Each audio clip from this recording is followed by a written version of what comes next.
ಅಂತರಪಟ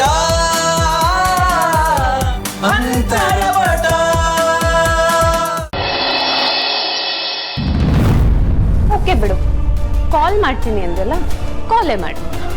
ಅಲ್ಲ, ಸುಶಾಂತ್ನ ಮೀಟ್ ಮಾಡ್ಬೋದಾ? ಹೇಗೆ? ಈ ಅಮಲ ಹತ್ರ ಎಲ್ಲದಕ್ಕೂ ಸೊಲ್ಯೂಷನ್ ಇರುತ್ತೆ ಚಿನ್ನಿ. ಬಟ್ ಅತ್ತೆ ಅಂದ್ರು ಸುಶಾಂತ್ ಅಡ್ರೆಸ್ಸೇ ಗೊತ್ತಿಲ್ಲ ಅಂತ. ಅವನ ಹತ್ರ ಕೇಳಿದ್ರು ಅವ್ನು ಕೊಡಲ್ಲ ಅಂತ. ನಿಮ್ಮ ಅತ್ತೆಗೆ ಗೊತ್ತಿಲ್ಲ, ಆದ್ರೆ ನನಗ್ ಗೊತ್ತಿದೆಯಲ್ಲ. ರಿಯಲಿ? ಎಸ್, ನಾನ್ ನಿನ್ನನ್ನ ಅವನ ಹತ್ರ ನೇರವಾಗಿ ಕರ್ಕೊಂಡು ಹೋಗ್ತೀನಿ. Wow, so sweet of you Ammu. But one condition, ಈ ವಿಷಯದಲ್ಲಿ ನಾನು ನಿನಗೆ ಸಪೋರ್ಟ್ ಮಾಡ್ತಾ ಇದ್ದೀನಿ ಅಂತ ನಮ್ಮ ಅಮ್ಮಂಗೆ ಹೇಳ್ಬಾರ್ದು. ಓಕೆ, ಬಟ್ ಯಾಕೆ? ಅತ್ತೆಗೆ ನನ್ ಸುಶಾಂತ್ನ ಮದ್ವೆ ಆಗೋದು ಇಷ್ಟ ಇಲ್ವಾ? ಅದ್ರ ಬಗ್ಗೆ ನಾನಿನ್ನು ಅಮ್ಮನ ಹತ್ರ ಮಾತಾಡಿಲ್ಲ. ಅದನ್ ಬಿಡು, ನಿನಗೆ ಸುಶಾಂತ್ನ ಅಂತೂ ಮೀಟ್ ಮಾಡಿಸ್ತೀನಿ, that is for sure. Wow, I am very excited ಅಮ್ಮು. ನಾನು ಯಾವ ಕಲರ್ ಡ್ರೆಸ್ ಹಾಕೊಳ್ಳಿ? ಸುಶಾಂತ್ ಫೇವ್ರೆಟ್ ಕಲರ್ ಯಾವುದು? I think black. ಅದನ್ನೇ ಹಾಕೋತೀನಿ. ಅಂದಾಗೆ ಅವನು ಪಾರ್ಟಿ ಅದು ಇದು ಅಂತ ಆಚೆಲ್ಲೂ ಹೋಗಿರಲ್ಲ ತಾನೆ? ಅಂದಾಗೆ ಅಮ್ಮು, ನಾನು ಸುಶಾಂತ್ಗೆ ಒಂದು ಗಿಫ್ಟ್ ತಂದಿದ್ದೀನಿ, ಅದನ್ನ ಅವನು ಕೊಡೋಣ. He will be very happy. ಇವತ್ತು ಅವನಿಗೆ 2 ಗಿಫ್ಟ್, ಒಂದು ನಾನ್ ತಂದಿರೋ ಗಿಫ್ಟ್, ಇನ್ನೊಂದು ನಾನೇ. Disha, calm down. ಏನ್ ಅನ್ಕೊಂಡೆ ನೀನು? ನಾನು ಈಗ್ಲೇ ಕರ್ಕೊಂಡು ಹೋಗ್ತೀನಿ ಅಂತನಾ? ಯಾ, ಹೋಗ್ತಿದ್ದೀವಿ ತಾನೆ? ಯಾಕಮ್ಮು ಹೋಗ್ತಿಲ್ವಾ? ದಿಶಾ, ರಾತ್ರಿ ಆಗಿದೆ, ಈಗ ಹೋಗೋದು ಸರಿಯಲ್ಲ. ನಾವು ನಾಳೆ ಹೋಗೋಣ. No no no no Ammu, I can't wait anymore. ನಿನಗೆ ಅಡ್ರೆಸ್ ಗೊತ್ತಲ್ವಾ? ನಾವ್ ಈಗ್ಲೇ ಹೋಗೋಣ ಬಾ. ಅಯ್ಯೋ, ಇವಳೊಂದು ದೊಡ್ಡ ತಲೆನೋವು ಆಯ್ತಲ್ಲ. ಈ ರಾತ್ರಿಯಲ್ಲಿ ಇವಳ ಜೊತೆ ಆ ವಟಾರಕ್ಕೆ ಹೋಗ್ಬೇಕಾ? No ways. Disha, listen. Sushant ಕೆಲಸ ಮಾಡಿ ಬಂದು ಸುಸ್ತಾಗಿ ಮಲಗಿರ್ತಾನೆ, ಈಗ ಹೋಗಿ ಡಿಸ್ಟರ್ಬ್ ಮಾಡೋದು ಬೇಡ. ಐ ಪ್ರಾಮಿಸ್, ನಾಳೆ ಕರ್ಕೊಂಡು ಹೋಗ್ತೀನಿ. ಸೊ ನಾಳೆ ಹೋಗೋಣ. ಓಕೆ, ಸರಿ, ಹೀಗೋಗಿ ಮಲ್ಕೋ. ಗೋ, ಗುಡ್ ನೈಟ್. ಸರಿ.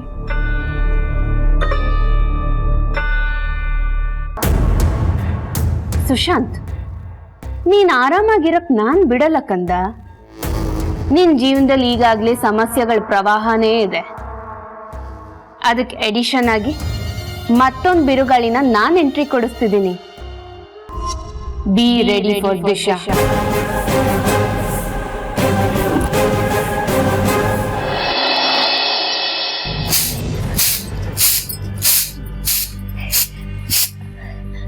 ಅಜ್ಜಿ, ರಾಜ್ ಅಲ್ಲಿದ್ದಾರೆ?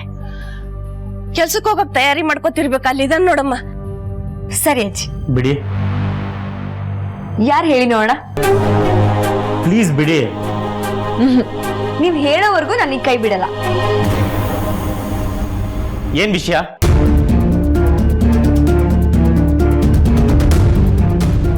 ಓ, ಕೋಪ ಇನ್ನೂ ಕಮ್ಮಿ ಆಗಿಲ್ವಾ ನಿಮ್ಗೆ? ಮುಖ ಇನ್ನೂ ಉಪ್ಪಂತ ಹಂಗೆ ಇದೆ. ನನ್ನ ಕೆಲ್ಸಕ್ಕೆ ಲೇಟ್ ಆಗ್ತಿದೆ, ಡೈರೆಕ್ಟ್ ಆಗಿ ವಿಷಯಕ್ಕೆ ಬನ್ನಿ. ಈ ವಿಷಯ ಹೇಳಿದ್ರೆ ನೀವು ಫುಲ್ ಖುಷಿ ಆಗ್ಬಿಡ್ತೀರಾ. ನಿಮ್ ಕೋಪ ಎಲ್ಲ ಸರ್ ಅಂತ ಇಳಿದೋಗುತ್ತೆ. ಏನದು?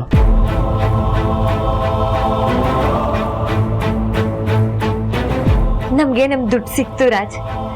ಶಿವಾನಿ ಮ್ಯಾಮ್ ಕಡೆಯವ್ರು ಬಂದು ದುಡ್ಡು ಕೊಟ್ಬಿಟ್ಟು ಹೋದ್ರು. ತಗೊಳ್ಳಿ, ಇದ್ರಲ್ಲಿ 1 ಲಕ್ಷ ಇದೆ ರಾಜ್. ಇದು ನಿಮ್ ಪೇಮೆಂಟ್.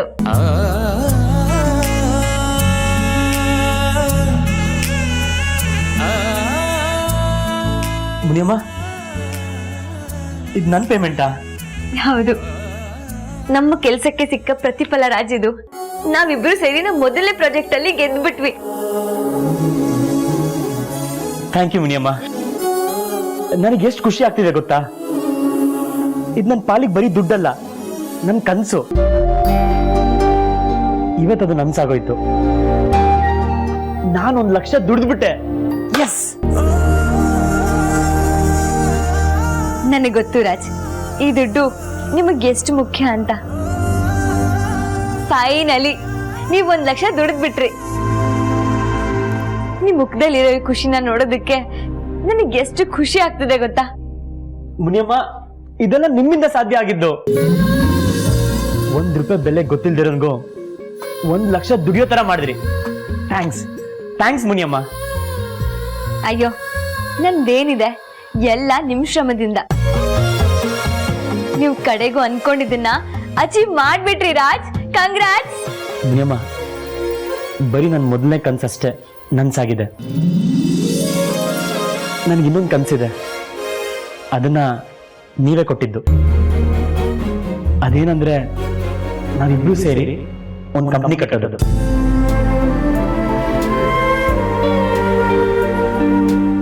ನಮ್ಗೆ ಯಾರಂಗೂ ಬೇಡ ಮುನಿಯಮ್ಮ. ಆ ಕಂಪ್ನಿಗೆ ನೀವೇ ಬಾಸು, ನಾನೇ PA. ಏನಾ? ಹಾ, ನಿಮ್ ಕನ್ಸು ನನ್ಸಾಗ್ಬೇಕು ಮುನಿಯಮ್ಮ. ಆಗುತ್ತೆ ರಾಜ್, ನೀವ್ ನನ್ ಜೊತೆ ಇರ್ತೀರಾ ಅಂದ್ರೆ ನಾನಂತೂ ಎಲ್ಲದನ್ನೂ ಗೆಲ್ತೀನಿ. ಹಾಗಾದ್ರೆ ನಿಮ್ ಮಗ ನೋಡ್ರಿ, ಕಡೆಗೂ ನೀವ್ ಹಾಕಿದ ಸವಾಲಲ್ಲಿ ಗೆದ್ದೆ ಬಿಟ್ಟ. ಏನೇ ಅಡೆತಡೆ ಬಂದ್ರು ಇಟ್ಟ ಜನ ಹಿಂದಕ್ಕಿಡ್ದೆ ಗುರಿ ತಲುಪ್ಬಿಟ್ಟಾರಿ. ನಮ್ ಮಗ ನಿಮ್ ಹಾಗೆ ರೀ. ಈಗ್ಲಾದ್ರೂ ಖುಷಿ ಆಯ್ತಾ ನಿಮ್ಗೆ? ಖುಷಿನ ಅಂತ ಕೇಳ್ತಾ ಇದೆಯಲ್ಲ ಸಾವಿತ್ರಿ, ನನ್ನ ಸಂತೋಷ ನಮ್ಮ ಮಾತಿನಲ್ಲಿ ಹೇಳ್ಕೊಳಕ್ ಆಗ್ತಾ ಇಲ್ಲ. ಎಷ್ಟು ಆನಂದ ಆಗ್ತಿದೆ ಇದನ್ನೆಲ್ಲ ನೋಡ್ತಿದ್ರೆ ನನಗೆ. ನಾ ದೇವ್ರಿಗೆ ತುಪ್ಪ ದೀಪ ಹಚ್ಬಿಟ್ಟು ಬರ್ತೀನಿ. ಶ್ರೀನಿವಾಸ, ಒಬ್ಬ ತಂದೆಯಾಗಿ ನನ್ನನ್ನು ನೀನಿವತ್ತು ಗೆಲ್ಲಿಸ್ಬಿಟ್ಟೆ. ನಿನಗೆಷ್ಟು ಕೃತಜ್ಞತೆ ಹೇಳಬೇಕು ನನಗೆ ಗೊತ್ತಾಗ್ತಿಲ್ಲಪ್ಪ.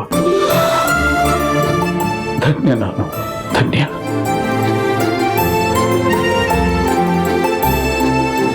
ಸುಶಾಂತ್ಗೆ 1 ಲಕ್ಷ ಎಲ್ಲಿಂದ ಸಿಕ್ತು? ಆ ಆರಾಧನ ತಲೆ ಮೇಲೆ 50 ಲಕ್ಷ ಸಾಲ ಇದೆ. ಹೀಗಿರುವಾಗ ಸುಶಾಂತ್ ಹೇಗ್ ದುಡ್ಡು ಅರೇಂಜ್ ಮಾಡ್ದ?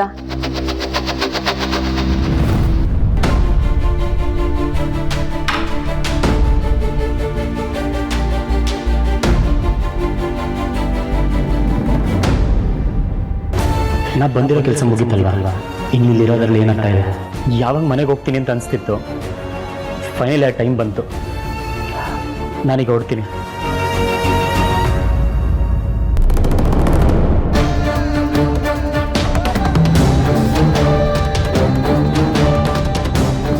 ಏನಾಯ್ತು ಮಗಳೇ ಇವಳಿಗೆ?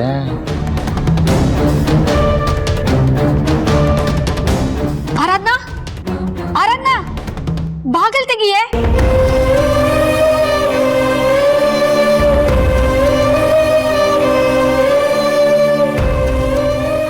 ಆರಾಧ್ನಾ, ಆರಾಧ್ನಾ, ಯಾಕಮ್ಮ ಅಳ್ತಾ ಇದೀಯಾ? ಏನಾದ್ರೂ ಇದ್ರೆ ನನ್ನ ಹತ್ರ ಹೇಳ್ಕೊ. ಈ ತರ ಬಾಗ್ಲ ಹಾಕೊಂಡು ಅಳ್ಬೇಡ. ಬಾಗಿಲ್ ತೆಗಿಯೇ. ಆರಾಧ್ನಾ, ಆರಾಧ್ನಾ.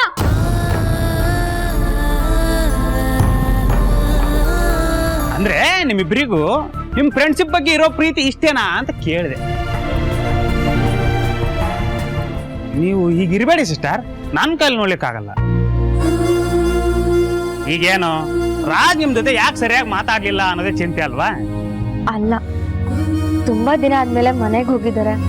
ಮನೆಯವ್ರ ಜೊತೆ ಮಾತಾಡ್ತಾ ಬ್ಯುಸಿ ಇರ್ತಾರೆ. ಅದೇನೇ ಇರ್ಲಿ, ನಾನ್ ದಬಾಯಿಸ್ ಕೇಳ್ತೀನಿ, ಯಾಕೆ ನೀನ್ ಆರಾಧನವ್ರ ಜೊತೆ ಸರಿಯಾಗಿ ಮಾತಾಡಿಲ್ಲ ಅಂತ. ನೀವು ಫೋನ್ ಮಾಡಿದ್ರು ಅಷ್ಟೇ, ಅವರು ಮಾತಾಡಲ್ಲ. ಅವ್ರಿಗೀಗ ನಾವ್ ಯಾರು ಬೇಡ. ಸುಮ್ನೆ ನೀವು ಫೋನ್ ಮಾಡೋದಕ್ಕೆ ಹೋಗ್ಬೇಡಿ. ಇರ್ರಿ, ಒಂದ್ ಕಾಲ್ ತಾನೆ ಮಾಡಿ ನೋಡೋಣ ಏನಂತಾನೋ.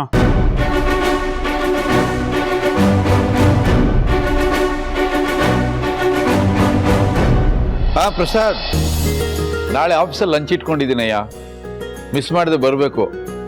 ನೀನು ಯಾವುದಾದ್ರು ಕುಂಟನೆಪ ಹೇಳ್ಕೊಂಡು ತಪ್ಪಿಸ್ಕೋತೀಯ. ಬರಬೇಕಪ್ಪ, ಬೇಜಾರಾಗತ್ತೆ ಆಮೇಲೆ ನನಗೆ. ಮನೆಯವ್ರು ಕರ್ಕೊಂಬ, ಮಗನೂ ಕರ್ಕೊಂಬರಯ್ಯ. ಆಯ್ತು, ಥ್ಯಾಂಕ್ ಯು. ಹಾ, ಎಷ್ಟು ಖುಷಿಯಾಗಿದ್ದಾರೆ. ಇಷ್ಟು ದಿನ ಮಗ ಮನೇಲಿ ಇರ್ಲಿಲ್ಲ ಅಂತ ಇವ್ರ ಮುಖದಲ್ಲಿ ನಗುನೇ ಇರ್ಲಿಲ್ಲ. ಹೌದು ಹೌದು, ಥ್ಯಾಂಕ್ ಯು. ರೀ, ತಗೊಳ್ಳಿ, ನಿಮ್ಮ ಮಗ ಸಂಪಾದನೆ ಮಾಡಿರೋ ದುಡ್ಡಿದು. ನೀವ್ ಹೇಳ್ದಾಗೆ 1 ಲಕ್ಷ ಸಂಪಾದನೆ ಮಾಡ್ಕೊಂಡು ಬಂದಿದ್ದಾನೆ. ನೀವು ಈ ಹಣನ ಕೈಲಿ ತಗೊಳ್ದೆ ದೇವ್ರ ಮನೇಲಿ ಇಡ್ಸಿದ್ರಿ. ಅದಕ್ಕೆ ನಾನೀಗ ತಂದ್ಕೊಟ್ಟಿದ್ದೀನಿ. ತಗೊಳ್ರಿ.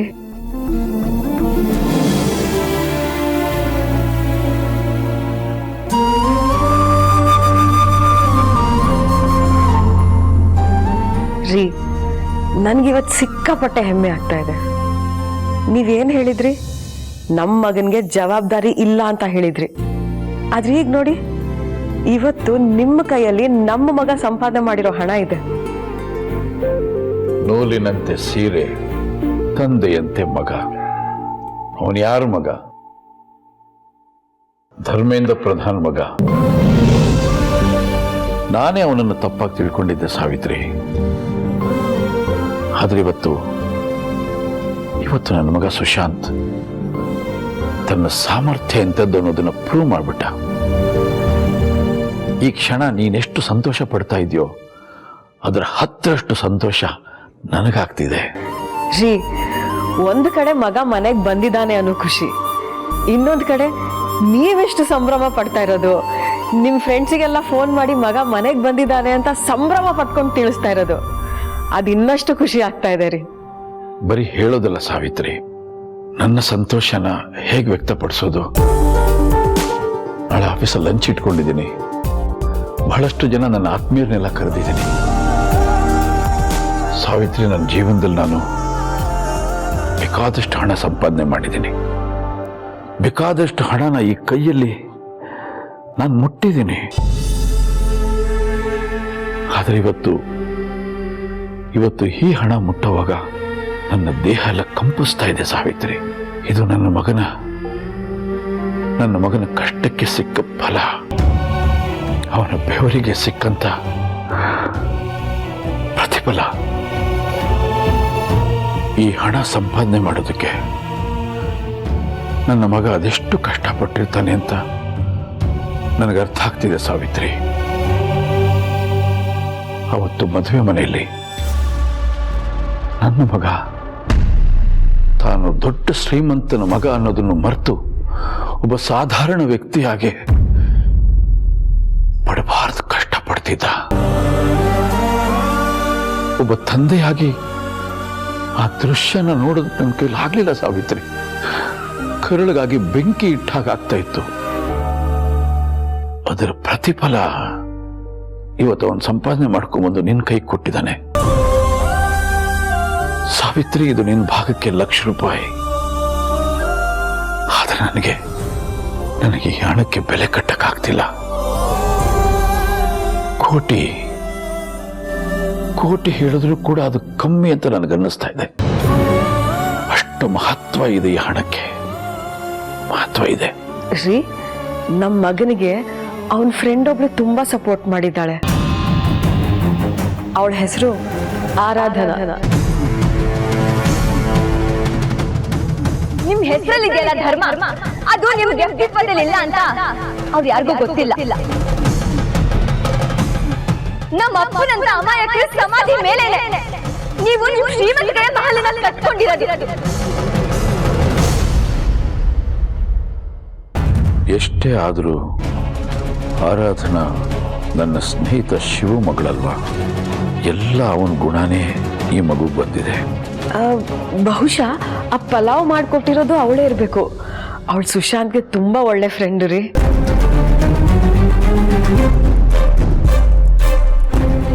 ಸ್ನೇಹ, ಋಣಾನುಬಂಧ ಹೇಗಿದೆ ನೋಡು. ನನ್ನ ಆಪ್ತ ಸ್ನೇಹಿತ ಶಿವಶಂಕರ ಎಲ್ಲೂ ಹೋಗಿಲ್ಲ.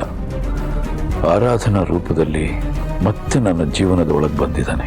ರೀ, ನಮ್ಮ ಮಗ ಮನೆಗೆ ವಾಪಸ್ ಬಂದಿದ್ದಾನೆ. ಈಗ ಮನೆ ಮೊದ್ಲಿನಂತೆ ತುಂಬಿದ ಹಾಗೆ ಅನ್ನಿಸ್ತಾ ಇದೆ. ನಾವಿನ್ಮೇಲೆ ಹೀಗೆ ಒಟ್ಟಿಗೆ ಇರಬೇಕು ರೀ. ನಮ್ಮ ಈ ಖುಷಿ ಸದಾ ಹೀಗೆ ಇರಬೇಕು ರೀ. ಖಂಡಿತ ಸಾವಿತ್ರಿ, ನಿನ್ನಿಚ್ಛೆಯಂತೆ ಆಗುತ್ತೆ. ಈ ಮನೆಯಲ್ಲಿ ನಾವೆಲ್ಲರೂ ಕೂಡ ಸಂತೋಷದಿಂದ ನಗನಗ್ತಾ ಇರ್ತೀವಿ. ಈ ಮನೆಯಲ್ಲಿ ನಗುವಿನ ಸಂಭ್ರಮಕ್ಕೆ ಕೊರತೆ ಆಗದೆ ಇರೋ ಹಾಗೆ ನಾನು ನೋಡ್ಕೋತೀನಿ.